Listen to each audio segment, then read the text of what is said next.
Don't you know sweet love is such a pretty thing? But lately it's been hard to find, for I can taste it when the wind blows in, and I can see it hiding on the mountainside. I never thought it could be this bad. Yes, and I lost all the love I had. So Olivia, won't you let me? Yes, I'm in love again.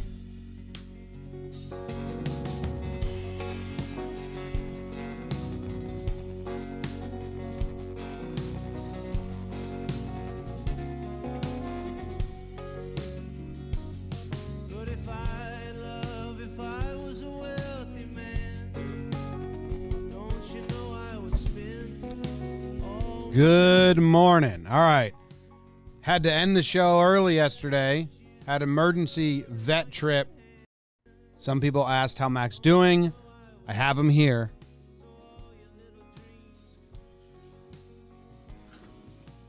He's doing well. Look, show him your eye. He's badass now. He got bit in the eye at the dog park. He didn't like it, but we took him to the vet, and they said it's just superficial, which is cool because now he's just a badass dog with an eye scar. Get close. Show him up close, Mac. Mac, show him up close. Mac, show him up close. Mac. Okay. Show him the eye. Oh, badass. We're going to go to the dog park, and Katie, my fiance, is going to bite that dog's owner in the eye. Little eye for an eye. Human eye for a dog's eye. Little tisk for tat. It's going to be very exciting. Welcome to the morning show. What's going on, everybody? My name is Jimmy. That was Mac. He's at the office right now. It's August 12th, 2020. Let's see. I don't know if the chat's working on YouTube, but it says we got Jack Xander. Josh, don't forget the intro, bite-sized bits of everything I enjoy. Some music, some American towns, baseball players, and books. Who else? We got Jill in here. Jill, how was the first day of school for the little one? Hope it went well. No bullies. Hope there was no getting bit in the eye. Welcome. Hi. Good morning to Jill, James, Moesha, Eric, Philly Gangster, Troy Pike, Abe's in here. What's going on? Let's see. Facebook, we got some people. We got Christian Boyer says he's a badass. Enrique says new host of John Boy Media, MacDougal. Could be true. Katie said, is Mac all right? Yeah, Mac's doing good. Bill Agler, morning from Montana. What's going on, guys? Proch is here. Braves Marla. Got to get one of Katie biting the other owner at least. Yeah. Views still booming on Facebook? Yeah, the Facebook views are weird. I think it's like we get attacked by a bot, but then it's been happening for a while. So I don't know. The Facebook page is pretty good. It does pretty well, but I don't know. Morning, everyone. So if you remember the graphic yesterday, it's all the same thing. I look really tired. I got 12 hours of sleep the other night. Feeling good. I just kept the same things. I was like, I didn't do the player yesterday. I didn't do the book, but I did the town and the music. And I was like, well, screw it. We'll just redo it. I'm not going to talk about Montezuma, Kansas again, because we already did all that in the Fun People yesterday in the half episode.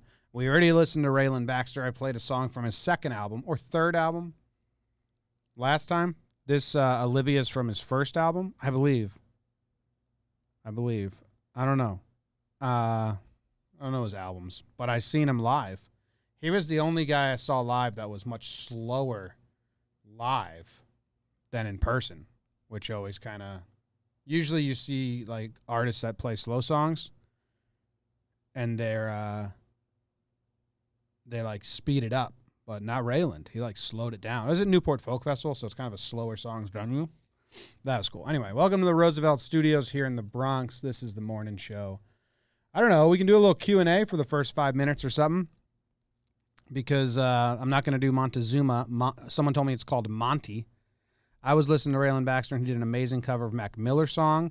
Yeah, there's a whole album that I think Raylan Baxter covered an entire Mac Miller album. Nick talked about it on Talkin' Folk. And like they reviewed it, which is cool. It says the stream is getting choppy. Is it getting choppy for you guys? I hope not. I don't know what's going on. We got a new router coming, so that's good. Should I put my fun Roosevelt shirt back on? Roosevelt's, we thought we got the big shipment. They sent us 2 big boxes of stuff. A third box showed up late last night with more shoes, bathing suits, shirts, everything. Bam. Do a different random town.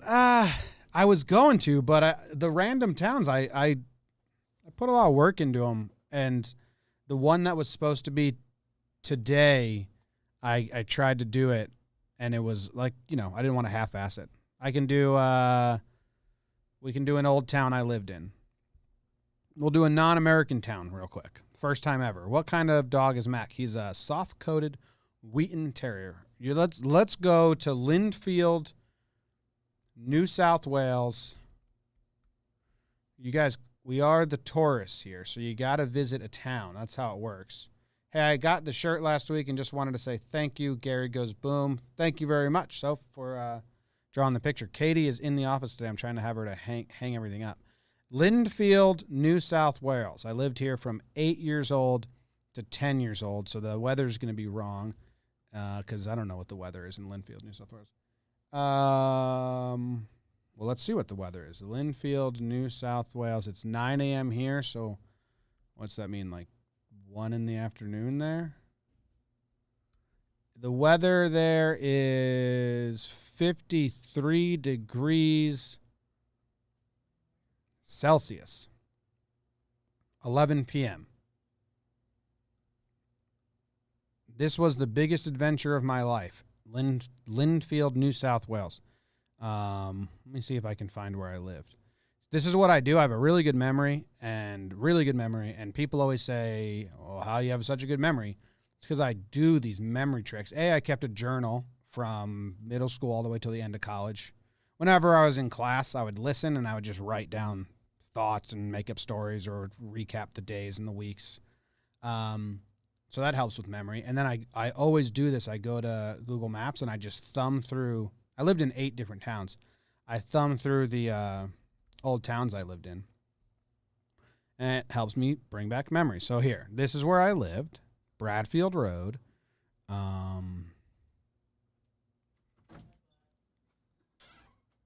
lived... trying to find... All right, we had a pool in the backyard. Everyone had a pool. This was my house, 81 Bradfield Road. Bam. Did I do this before? Have I done this before? Anyway, we used to walk from our backyard through the bush, tons of snakes. On this trail right behind our house, there was always brown snakes and huntsman spiders. Australia's crazy. Walk to Lane Cove Valley Walk, and I'm 8, 9 years old, so this is like an adventure. And then you take Lane Cove Valley Walk all the way to Fiddens Wharf Oval, which is the cricket pitch, the oval here for rugby and cricket. And that's where we would play sports. That was like my big adventure as a kid. And then let's see if I can find my way. That's where my sister learned how to ride a bike. This is where I played rugby with kids. I used to rollerblade at 9 years old. Different times. I used to rollerblade at 8, 9 years old all the way to this store here to pick up rolls and stuff for the family and breakfast time. I knew the person who lived in one of these houses, and there was a stream. We would catch tadpoles. Oh, yeah.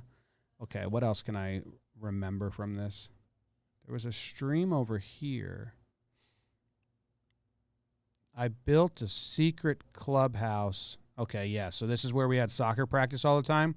Mud wrestling. My buddy lived. I wonder if he still lives there. That's kind of, maybe I shouldn't say that. In one of these 4 houses. And in this tree right here, we built a tree fort. Bam. New South Wales. Lindfield, Australia. That's all my memories. And then The school I went to was this way. But they moved the school across the street. Yeah, the school was right here. It got robbed twice while I attended there, which is crazy. They beat up our principal. True story. Our principal got beat up while we were in school. A robber came off the train because we were right off the school was right off the train line. I wonder where that is.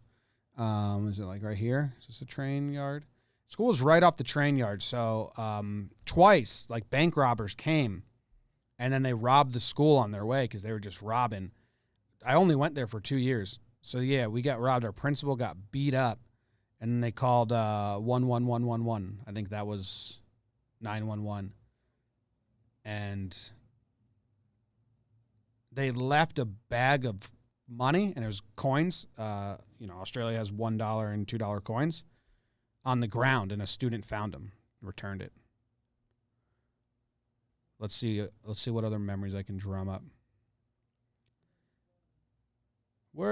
What's going on? So this is where the school was when I went to school here. And then they switched it to over here. And on this lawn, I kissed a girl for the first time. Bam. Well, not first time. And that's New South Wales. Lindfield, New South Wales. Bam. I did a town, even though we didn't prepare a town. First time we did a non-American town. If you're wondering where this is in relation to the beach, Manly Beach is right there. That's a famous one. Bondi Beach is right down here. That's a famous one. Those are the ones we went to. DY Beach, I think we went to a lot too. Up here. DY Beach. Yeah, I think we went to DY Beach a lot. I wonder how my mom chose the beaches. Oh, yeah, here's DY Beach. And I believe this is the rock pool or tide pool that my little sister got stung by a stingray in. So take that, Ritzy.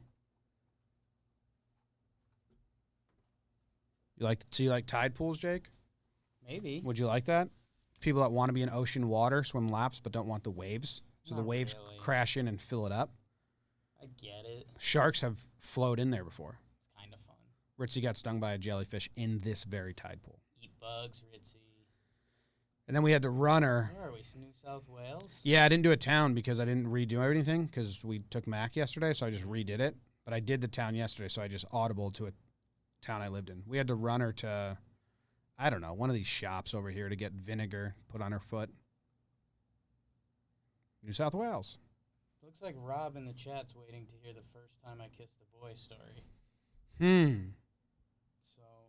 Well, I talked about my friend Mark in Australia, and on the playground, me and Joanna were divvying out all the names. We were like, they were like 1, 2, 3, kiss, and everyone was crowding around like, I dare you to kiss, dare you to kiss. Right. So we closed our eyes and went in, and he stuck his head in between us, so he got 2 kisses on the cheek. Double kiss. So maybe that's the first time. Who did that? His name's Mark. Mark. He still exists. They all do. Thanks for watching, Mark. Thanks for watching the morning show. All right, let's move on. Roosevelt Studios in the Bronx. Have you checked out the new box? Are there more larges? The paper has all the sizes. Like last time we threw the paper away, that would have been much smarter to just read the receipt of the order. No. Yeah. Was it a stingray or a jellyfish? It was a jellyfish. That's my bad. Stingray would have been much worse. Good correction. The rally mullet. What's that? Steve Irwin's daughter, Bindi. I love the Irwin children. She's pregnant. She is? Yeah. That's exciting. Bindi's pregnant. Steve Irwin's daughter. Love the Irwin family. Sometimes I read all their stories. I cried once. All right, anyway. That was Lindfield, New South Wales, Australia. Oh, I thought the Bluetooth was hooked up, but I guess not. Nope, not hooked up. That's all I have to say about that. Moving on. Our player of the day today is Charlie Neal. Charlie Neal is often known as the Invisible Dodger. The Invisible Dodger, he was overshadowed because he was on a roster of All-Stars and 6 future Hall of Famers. That's wild. 6 future Hall of Famers, Charlie Neal's teammates. And here's the most funnest stat about him. He recorded the first hit in the history of the Los Angeles Dodgers. The first hit. And then, how many years later? That was in 1958. 4 years later, in 1962, he recorded the first RBI in the history of the New York Mets. So he was on the Dodgers when they left New York and went to L.A., and then he got traded to the Mets when the Mets became a team and got the first RBI for the Mets. So that's cool. That's cool. He got MVP votes in 1959. Let me show you guys what I'm looking at. He got MVP votes in 1959. Led the league in triples in 1959. Oh, good year. Good year, Charlie. Led the year in triples in 1959. Led the year in sacrifice hits in 1959. All-Star and MVP. In 1960, he went to both All-Star games. They had 2 back then. Yogi Berra went to all of them. He's like a 20,000-time All-Star. So, good for Yogi Berra. But this is about Charlie Neal. Let's see Charlie Neal stats versus Hall of Famers. He played with 6 future Hall of Famers. That's crazy.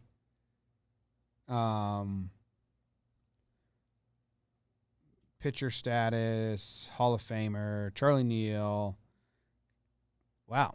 He didn't face a lot of Hall of Famers. What's going on? Oh, I see. Here's his numbers versus Hall of Famers. He got Robin Roberts, 17 hits, 1 double, 1 triple, 1 home run. So he crushed Robin Roberts, which is a great name. Warren Spahn got the best of him. Bob Gibson, kind of split. 5 for 22 with 2 doubles and 3 RBIs. 227 batting average, not amazing. 346 on base percentage, pretty good. 4 walks. No slugging.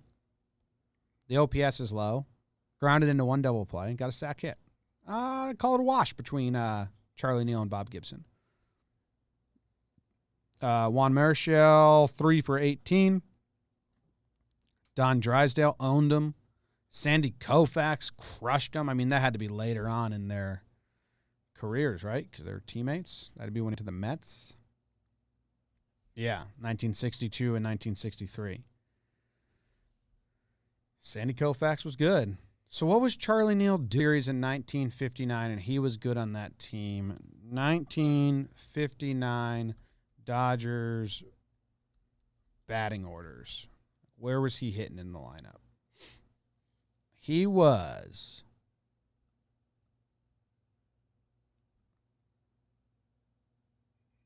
okay. He started the season off in the 5 hole, moved to the 6 hole, then the 8 hole, and then quickly found his way into the 2 hole on in April 26th. And then he stayed 2 hole all season, basically. Look at that. Stayed 2 hole. Gilliam, Neal, Moon, Snyder, Larker, Hodges, Roseboro, Wills, and then the pitcher. The most common lineup of the 1957 Dodgers was 10 games. Isn't that nuts? The Yankees just ran back-to-back lineups out for the first time this season, and that'll probably be the most used. They'll maybe 3 times. Maybe 3 times. So he batted second. That's pretty cool. What was his best stretch in 1959? MVP season. Charlie Neal. Full name, Charles Leonard Neal. No nickname? You'd like him to have a nickname. Buried at Grace Hill Cemetery. Game log 1959. Let's see. Oh, look at this stretch to start the year. April 22nd, this hot streak started. That's why they moved him up to the 2 hole on April 26th. This little stretch is pretty nice right here. 8-game stretch, 500 batting average. That's how you get yourself into the 2 hole, Charlie. 2 doubles, 2 triples, 5 RBIs. And then, let's see, 3 games in a row with 2 hits.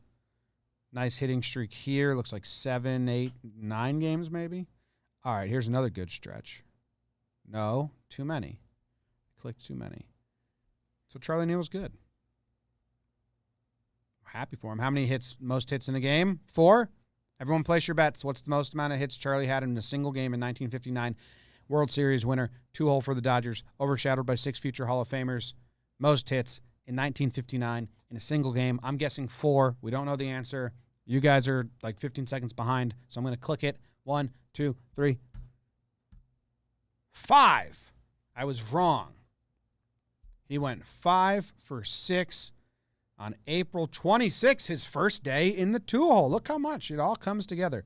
The Dodgers beat the Cardinals 17-11 in this game. Whoa. Let's do a nickname check. Dick Gray led off. Wow. Dick Gray led off. Charlie Neal. Dick, Charlie, Don, Carl, Rip. Remember when I told you guys in the 60s they just went to one-syllable names? Because that's just American culture. Dick, Charlie, Don, Carl, Rip, Ron, Gil, Don, Joe, Sandy, Carl, Clem, Gene. Some nicknames. Don, Gino, Stan, Ken, Phil, Larry, Bob, Ernie, Ray, Gene, Joe, Bill, Hal, Vinegar. Whoa. This pitcher's name was Vinegar Bend Mazzell. Full name Wilmer David Mazzell. So his nickname includes, they called him Vinegar, and then where did Vinegar Bend come from? That's a weird nickname. You would think maybe, okay, he was from a community of Vinegar Bend, Alabama. He was born in Vinegar Bend, so that's just why they were called him Vinegar Bend. Where's Vinegar Bend? Is it still a community? Is it the most? I mean, did he make Vinegar Bend more famous than Vinegar Bend did? Like if I search Vinegar Bend, okay, Alabama comes up. That's cool. Maybe this will be a future town of the day. Vinegar Bend. It's a weird town name. Almost need to find out why the town is called that. Maybe there's a bend in the river. Looks like there's 5 people that live in Vinegar Bend. What's this right here? Load map. Oh, so these people own horses and this is their own like horse track? Is that what this is? I think these are some horse people havers. Mickle and Carter Road. Can't even get down there. I think it's pretty cool. They own all this orchards or vineyards or whatever they are, and they made a trail. Looks like they put in their own horse.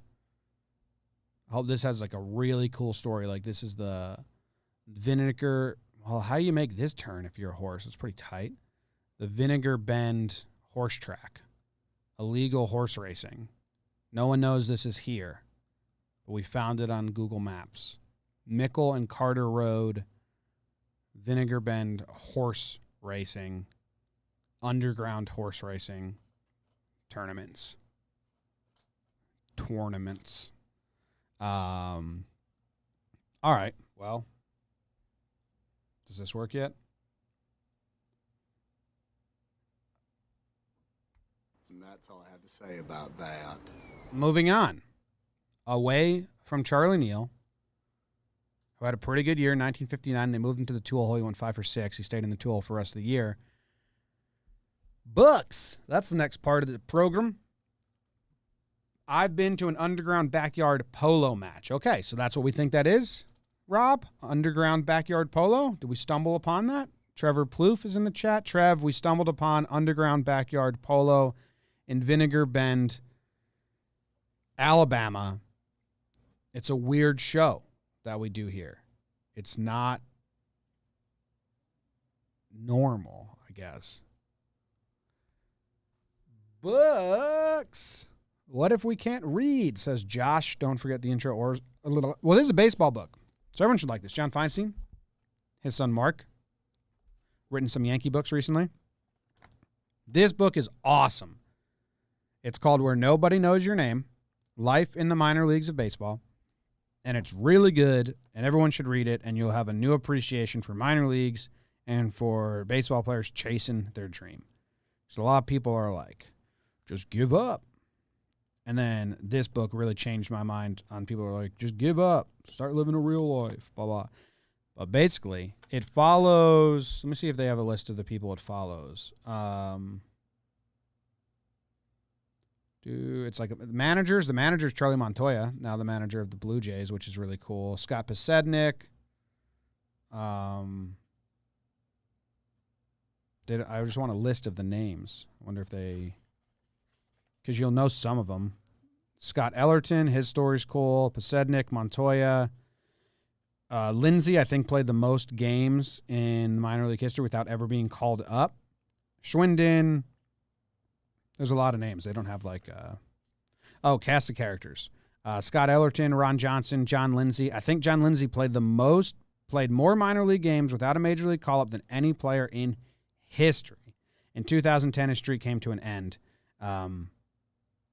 Crazy. Mark Lolo, an umpire. And that was kind of cool to hear how the umpires get called up. Nate Mccloud, everyone remembers him from the Orioles. Charlie Montoya.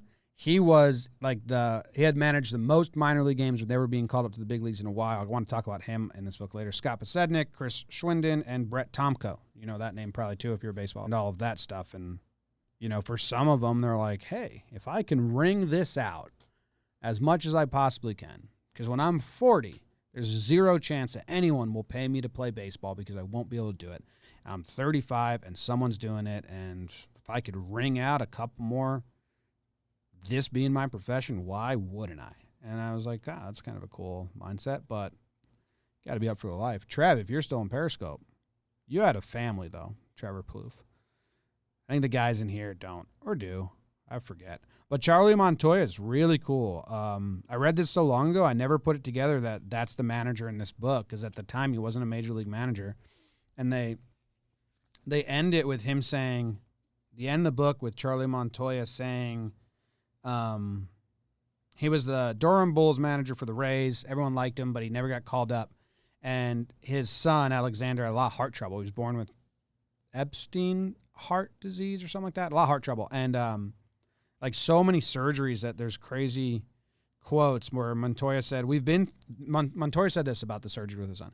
We've been through this enough times that we almost know just how to do it. I know that sounds strange, but it's true.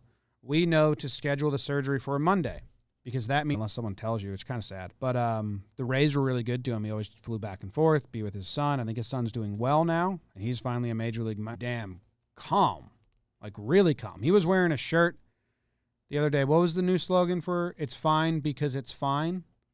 Everything's fine because everything's going to be fine. Is that the new Blue Jays shirt slogan that he was wearing because their season's up in arms and he's so calm? He's been put through the hardest of times watching his son have open heart surgery 4 times that they said he's the fire and the anger. He's just kind of more calm and chill now, playing bongo drums in the office and stuff. This book is really cool if you like baseball and you want to see the other side of it, not the superstars, the guys that are just playing to play and that's all they know and make a living. And, I think the title or the blurb is imagine you're the best at something growing up, better than everyone in your elementary school, middle school, high school, and then you get paid to do it as a profession and that's all you know, but you're just not good enough to stay in the big leagues. How do you handle that? I think that's the blurb. It's kind of cool. So, boom. Good book, Where Nobody Knows Your Name. Baseball book this time. And it feels nice. It's a nice feeling book. Random page quote, on the last day of the season with the pennant race over, Ventura gave Johnson another start. He hit 3 home runs, drove in 5 runs, and finished his major league season hitting .364 in just 22 at-bats. There you go. Cool. Go get it if you want. If you don't want to, don't get it. But that's the end of today's show. What did we talk about? We talked about Linfield, New South Wales, some history of where I grew up. Talked about Charlie Neal. the overshadowed Dodger and how in 1959 he worked his way to the 2-hole and never returned. We found an underground polo match in the middle of Vinegar Bend, Alabama. Go us. And then we talked about Charlie Montoya and a good book. And bam. And I showed you Mac's face, and he's doing great. So what a day. Now go tune in to the main channel. Jake is over there, waking Jakin' his butt off. Olivia, what was the song? Raylan Baxter. I closed out of the tab like a dumb idiot. Raylan Baxter, Olivia. Here we go. Outro song starting. See you guys tomorrow. And if you're a Yankees fan, Jake and I will be live today during the game because that's the last game of the series. See you later. Love is such a pretty thing,